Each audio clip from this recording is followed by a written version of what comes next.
हाँ दोस्तों, आप श्री कृष्ण जन्म का दूसरा भाग श्रवण करने के लिए जा रहे हैं। देवताओं में खलबली मच गई इधर। बाबा नारद को देवताओं ने बुलवाया, कहा नारद तुम एक काम करो, मृत्युलोक में चले जाओ और कंस की बुद्धि को बिगाड़ दो। क्योंकि देवताओं ने सोचा अगर कंस बच्चों पर इसी तरीक़ा से दया करता रहा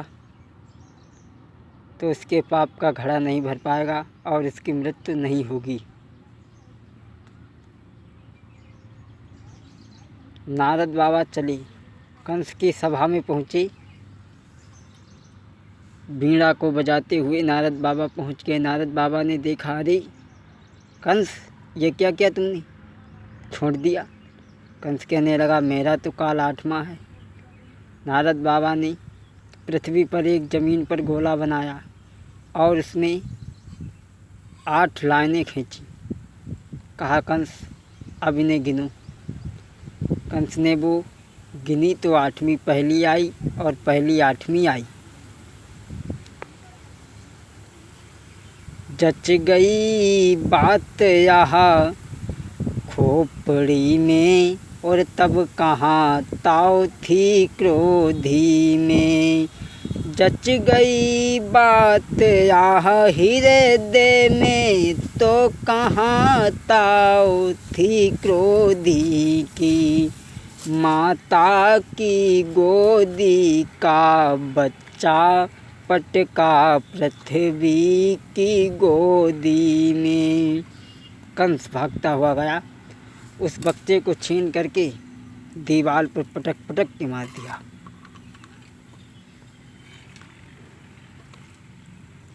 मन में अति निराश हो लौटे तभी वसुदेव। इस खेद को लिए हुए वसुदेव कारागृह में आए। इधर नारद बाबा ने मन में विचार किया, कहीं ये दोनों प्राणी दुख में आकर के आत्महत्या ना कर लें। वसुदेव जी महाराज से पहले ही नारद बाबा जेल में पहुंच गए और जाकर के कहने लगे, बोले तपसीवर धैर्य धरो, यह भी है समय परीक्षा का। बोले तपसीवर धैर्य धरो, यह भी है समय परीक्षा का। प्रणाम शीघ्र ही देखोगे तुम अपनी महातपस्या का। हे दंपति तुम बड़े भागी हो, भगवान तुम्हारे आएंगे। कहला कर पुत्र तुम्हारे वो दुनिया का कष्ट मिटाएंगे। नारद बाबा कहने लगे तुम बड़े भाग्यशाली हो, भगवान तुम्हारे पुत्र रूप में आएंगे। नारद बाबा ने समझाया, लेकिन चुप न रह सकी देवकी, बोली उठी तत्काल। आएंगे क्यों 8 में ही बन कर वह लाल। तब नारद कहने लगे, हे लाल सा तुम्हें प्रशस्त, अच्छा करता हूँ प्रगट वह भी गुप्त रहस्य। सुनो, जब 8 गर्भ तक राक्षस के उत्पात अधिक बढ़ी जाएंगे। जब 8 गर्भ तक राक्षस के उत्पात अधिक बढ़ी जाएंगे, तीनों लोकों के प्राणी जब व्याकुल होकर चिल्लाएंगे, तब कहीं नहीं वो रुकेंगे। वो 8वें लोक के स्वामी, वो 8वें लोक के स्वामी वो अंतर पट हटा प्रगट होंगे, घट घट के अंतर्यामी वो। वसुदेव ने दोनों को समझाया, प्रभु जब ज़्यादा अत्याचार बढ़ेगा तब परमात्मा का अवतार होगा। नारद बाबा ने दोनों को समझाया, उनके समझ में आया। और जिस दिन से नारद बाबा ने अपना पहला पुत्र दिया था, वसुदेव जी ने अपना पुत्र पहला जो कंस को दिया था, उस दिन से कंस ने इतना अच्छा काम किया, जेल से बाहर कर दिया, मथुरा में ही नज़रबंद रहे। वसुदेव जी के एक और रानी थी जिनका नाम था रोहिणी। जब जेल से बाहर हो गए तो देवकी और रोहिणी अपने आपस में मिलकर के अपनी दुख सुख की बातें किया करती थी। रोहिणी कहने लगी, बहन तुम्हारे 6 पुत्रों को तो कंस भैया ने मार दिया है, अब की बार जो पुत्र हो वो मुझे देना, मैं उसकी रक्षा करूंगी। इधर सातवें गर्भ की बारी है। वो जो 7वां गर्भ आया वो रोहिणी ले गई, जिससे बलराम हुए थे। और वसुदेव जी ने कंस को खबर भिजवा दी कि 7वां गर्भ नष्ट हो गया। कंस ने जब सुना गर्भ देव की बहन का हुआ 7वां नष्ट, इस संदेश ने कंस को दिया बहुत ही कष्ट। आज्ञा दे तब मंत्री को दोनों लिए पकड़ाए, वापस फिर जेल में डला दिया दोनों को। पैरों में हथकड़ियाँ, हाथों में बेड़ियाँ।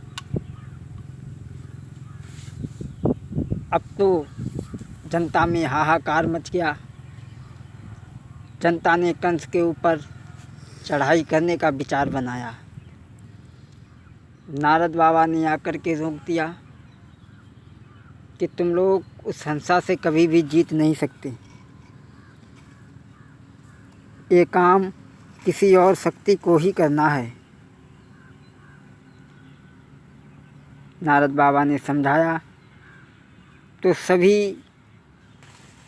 नर नारी जाकर के भगवान की स्तुति करते हैं यमुना के किनारे।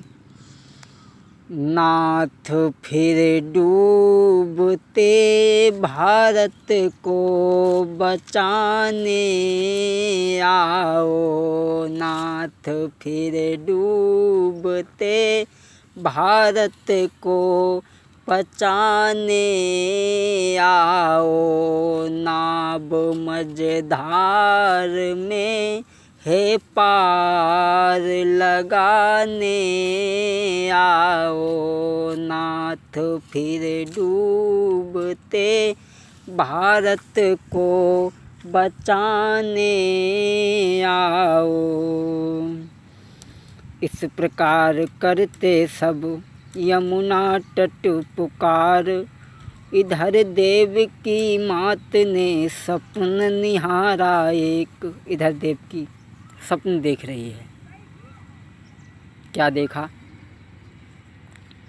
कुछ सो रही है, कुछ जग रही है, तो सपन में क्या देखा?